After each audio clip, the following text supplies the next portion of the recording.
পৃথিবীর প্রত্যেকটা মানুষ এক একটা বিচ্ছিন্ন দ্বীপ। পথ যতই দীর্ঘ হোক না কেন তা পার হতে হয় একাই। ঘুমহীন রাতগুলো কেটে যায় একা, কারো সান্ত্বনা ছাড়াই। হারতে থাকা যুদ্ধগুলো লড়তে হয় নিঃশব্দে, একান্ত নিজস্ব যন্ত্রণা বুকে নিয়ে।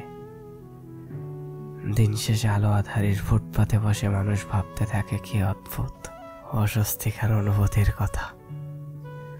সবকিছুর শেষে মানুষ আবারও উঠে দাঁড়ায়, বাঁচতে শেখে এই পৃথিবীর আরো কিছু নীরব মানুষদের জন্য।